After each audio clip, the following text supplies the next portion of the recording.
Welcome all. Welcome back to Dominant Mets Nation, Offseason Central Series episode 15. And boy, oh boy, do we have a doozy today. A doozy. And of course, we got our Juan Soto update. And if you are a Mets fan, I gotta say, you have to be in heaven today. Heaven. And if you're a Blue Jays fan, if you're a Red Sox fan, if you're a Dodgers fan, I guess you're okay. But if you're a Yankees fan, maybe not feeling so good. Although there are some Yankee fans that no matter what, Soto's going back to the Yankees. But I got to tell you, Steve Cohen did a couple very significant things in his meeting with Mr. Juan Soto and Scott Boras. We're going to go over that momentarily, but I am super, super happy about the latest news. Also, in today's video, we are going to talk about what the hell. I mean, what I'm reading about Pete Alonso and the things executives are saying about him are stunning. And Scott Boras and obviously Pete Alonso cannot be happy what is going around about him. Okay, well, before we get going, and you know what, folks, it is 1:00 in the morning. I wanted to get to you this video out a lot earlier, but I had to do a double shift, and oh boy, that's a long story. But do me a favor, if you're new, if you're watching this for the first time, subscribe. I appreciate all our I'll say older subscribers. We have a lot of subscribers who have been here for years. I appreciate each and every one of you. We have a new X account. Follow us at Dominant Mets as well. We're starting to get that going. So let's get into it. Let's get into the news. So big news was that a couple of days ago on Friday, Steve Cohen went face to face, mano to mano with Scott Boras and Juan Soto. And, just to get the layout of the situation, first went the Red Sox, then went the Blue Jays, and the third team was the New York Mets. I said it before this whole process. I did not want to go first. Why, you ask? Well, this whole thing not only is, some people think it's a dog and pony show, but if you really, really have the intention of signing Juan Soto, it takes some strategy. And it takes a heck of a lot of preparation. Now, from the first couple meetings, what could you learn from those meetings with the Red Sox, and how could you take that information to better your presentation? Well, you learned a couple significant things that Mr. Juan Soto wanted. Besides money, we're going to get to money because, oh my God, did Steve Cohen come out with a dollar figure? And he did that very strategically as well. Well, we knew going into this, Juan Soto said he values three very, very important things. Number one, the team's willingness to compete. How willing are we going to be competing every single year? Are we ready to win? All right, that was number one. Number two, he wanted to know development, scouting, minor league system, stuff like that. And number three, wanted to know the facilities, technology, baseball development, stuff like that. So he wanted to know other stuff around money. But we all know, push that aside. I know Boras and Juan Soto want to kind of make it seem like, oh no, it's not all about the money. But okay, so those were the things that Juan Soto said he wanted, right? So the Mets, they took that into consideration. They sure as hell did. And according to my friend, Mr. John Heyman, the meeting obviously included Steve Cohen. It included Juan Soto, Scott Boras, but more importantly, it included David Stearns and Carlos Mendoza. So it was a pretty, I would say, small group of people. That's a small group of people. And according to John Heyman, the New York Mets made a very, very positive impression on Juan Soto. The meeting took place in an undisclosed location near Newport Beach, California. While most of the information was supposedly undisclosed, some bits and bobs are coming around, according to Heyman. Heyman said, in quote, "Word is the Mets presentation was a big production and very detailed." And like I just mentioned, folks, what did Juan Soto want to know? So I guarantee you every single question Juan Soto asked the Red Sox and asked the Toronto Blue Jays was in that very detailed presentation, which is why I did not want to go first. Okay, not only did they give a very detailed presentation, it was a huge production. So they showed everything. They went over everything, every aspect of what Juan Soto needed to know and wanted to know was shown, and more, and more. The great news for Mets fans is obviously we have the richest owner in all of baseball, and we are going after this man with everything that we have. With everything that we have. Well, okay. All right, so let's get to brass tacks, right? So the big news going all around was not about that it was a big production, not about that it was very detailed, but the biggest news to come about this was the freaking dollar figure that supposedly came out. And when this is I guess unconfirmed, but there are many people saying that the New York Mets offered $660 million on the first offer, on the first freaking offer. Now, there are some people saying, why would Steve Cohen offer so much on the first offer, right? Some people think maybe it starts at 450, maybe it starts at 5, maybe it starts at 6. Well, maybe 6 is getting up there because there were a lot of predictions that Juan Soto would sign 14 years, 600, 15 years, a little over 600. So going well above that with the first offer, how does that make sense? Well, it makes sense in a couple respects. I believe Steve Cohen was trying to do a few things, but I highlighted three. Number one, he was trying to, right off the bat, eliminate competition. Eliminate competition. You heard at the beginning of this process about 2 weeks ago, there were 12 teams involved. 12 teams involved, 12 teams interested. Then you heard that there were 6 to 8 teams very interested, very interested. So 12 teams are kind of nosing around, 6 to 8 teams very interested. And then you heard the 4 teams that scheduled a meeting: the Yankees, the Mets, the Blue Jays, and the Red Sox, right? So other teams, they may or may not have a meeting. So you have all these teams kind of sniffing around. Now, right off the bat, you eliminate everybody. I mean, if you're not willing to freaking start at 660, you are done. You are done. And I tell you what, not every team. There were many teams. I don't think any team believed it would have started at 660. Maybe ended at 660, but no team believed it would have started. So I'll tell you this. I believe we eliminated every team except for one. Every team except for one. And there'll be another team that will say they're not eliminated. Okay, so the 2 teams that I think will be in it, one team really and another team kind of like symbolically will be the Yankees. The Yankees right now, they're done. They are done. But Cohen knows he's going higher, and other teams know he's going to go higher. And basically, if the Yankees even want to make an offer, that is respectable and that won't make them look bad, it has to be in the $700 million range.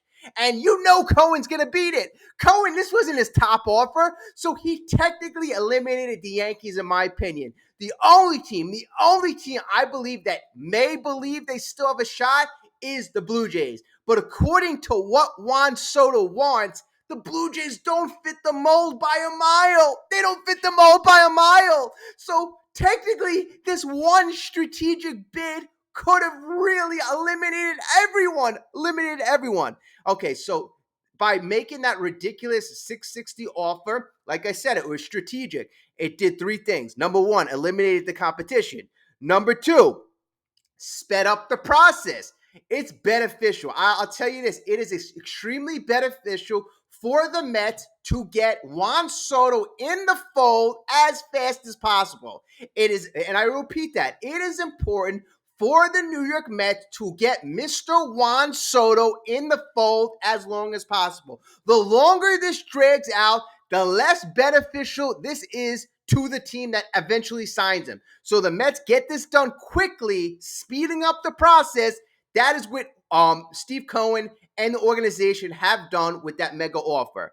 Number three, what it did was he gave him that Godfather offer. He's putting stuff in Juan Soto's eyes, showing him, we want you, and there is nothing stopping us. There is nothing stopping us. So that's the third thing he did. He's showing Juan Soto and Scott Boras, there will be nothing stopping us. We want you more than anybody else. Anybody else. Has anybody made a $660 million offer? Did the Blue Jays? No. Did the Red Sox? No. Did the Yankees, who had you for a whole year? No. And that brings up my next question. My next question is, first of all, I don't think the Yankees ever expected it to get this high at 660, right? Because number one, if the Yankees ever expected it to get this high, and actually let me ask you like this.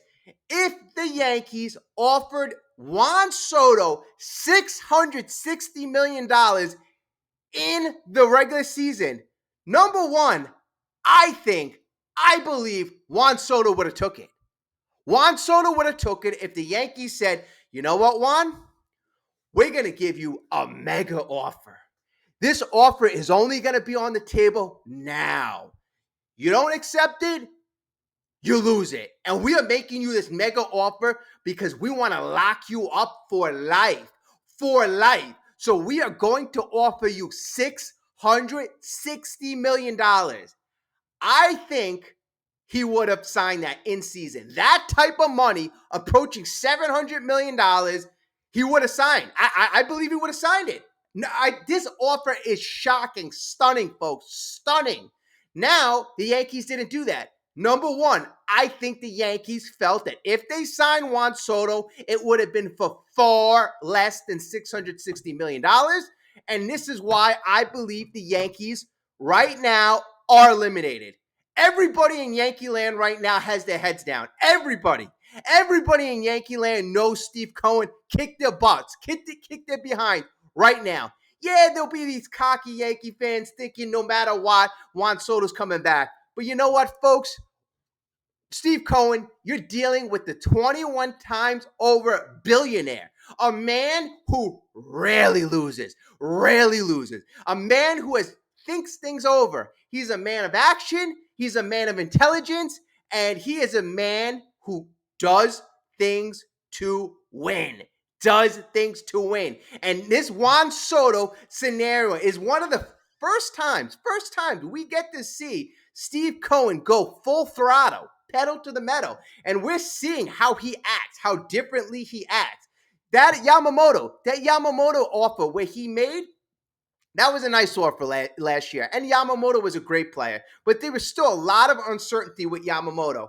With Juan Soto, there's a lot less questions. Yes, he's got the defensive issues, but Juan Soto is a generational hitter, and you can argue the best free agent hitter that came on the market since A-Rod back in 2001, I believe. So almost in the last 25 years. So even though you may have problems with his glove, and he was an 8 WAR, he was an 8 wins above replacement player last year. So, imagine the Mets had another 8 wins. That's 97 wins right there.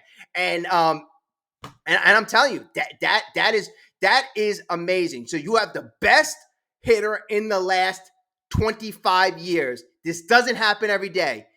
Helped the Yankees get an additional 8 wins. Would have helped the Mets. And I'm pretty sure the Mets have all their calculation. And they may even say, hey, Steve Cohen, he would have led to 10 wins or 11 wins based on what analytics they were using.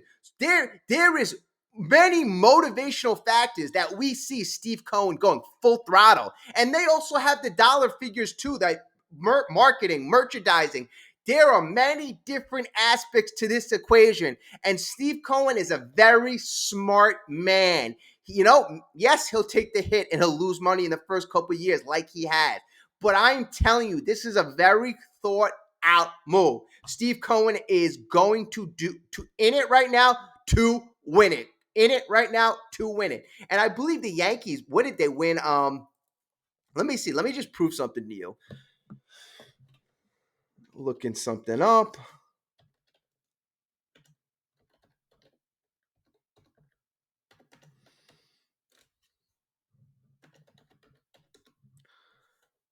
All right, so the New York Yankees had in 2024 94 wins. The year before that, in 2023, they had 82. So the two biggest, that's a 12 game difference. The two biggest changes between 2023 and 2024, biggest change would be you add Juan Soto. That's 8 wins right there. And then you have Aaron Judge. Aaron Judge was often injured in 2023. So you have a healthy Aaron Judge and you have Juan Soto the full year. So Juan Soto accounting for 8 more wins. Put that on the Mets, 97-game winner on the New York Mets, possibly a World Series winner. And there might have been scouts, there might have been analytic people that have shown Steve Cohen, like, oh, if he was on our team in 2024, we would be World Series champions. And showing Steve Cohen the data how in the future we could be. So, I mean, that is my thing. I'm so super excited about the offer. What was your first impression about the offer? Like that, how high it was? I'm going to be honest. I never imagined it was going to be this high. Usually in a negotiation, you don't want to be the first person to throw out an offer, but in Steve Cohen's case, I believe he's so confident that he can beat any offer. And the message that this offer, or the tone that this offer set, superseded every other negotiation rule. They just wanted to set the tone in a Steve Cohen astronomical way. So that's my thoughts. Now the next part of our video is I'm a little, I'm a little kind of scratching my head on this one, to be honest with you folks. And if you hadn't got a chance to like the video, please like. And if you're a new subscriber, or not new subscriber, if you haven't subscribed yet, subscribe, especially if you're following along this long. It's late right now whenever you're watching this. I just want you to know that I'm doing this for you. All right, so let's get into this. All right, folks. Quite frankly, this feel, especially the beginning of free agency for Mr. Pete Alonso, is starting to have the feel of the free agency for Jordan Montgomery, Blake Snell, Matt Chapman, the core four of Scott Boris's free agents from last year's crop. So we saw those free agents basically didn't get signed the whole offseason. They had to wait the whole offseason, and then finally, the tail end, they were finally signed to a lot smaller contracts than originally anticipated. Now, what I'm seeing in the last couple of days is a lot of negative. So I'm seeing a lot of negative chatter about Pete Alonso. So the first thing I keep saying is, and I know he's a great, great player.